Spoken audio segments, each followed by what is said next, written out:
Well, boys, I reckon this is it. Nuclear combat toe-to-toe with the Ruskies.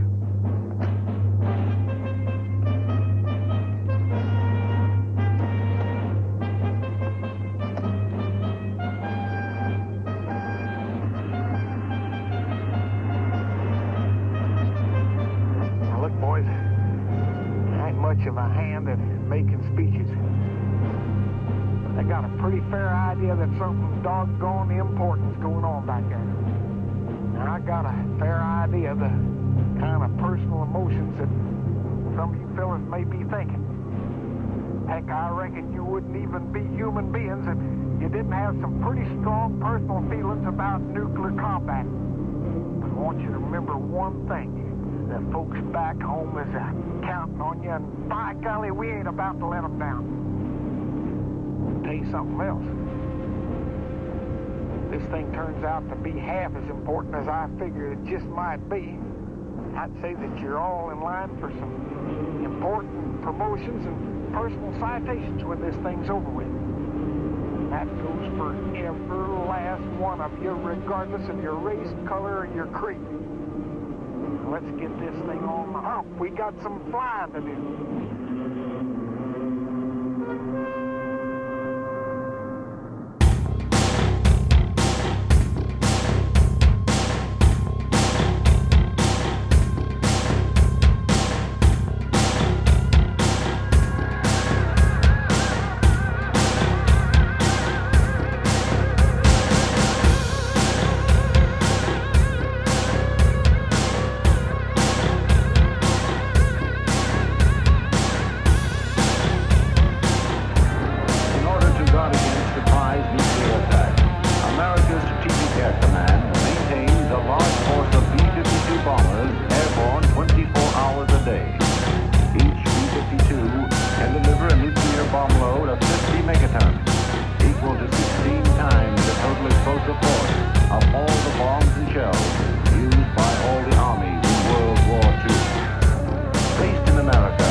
or you can say, ship, ship, ship and talk, ship, ship.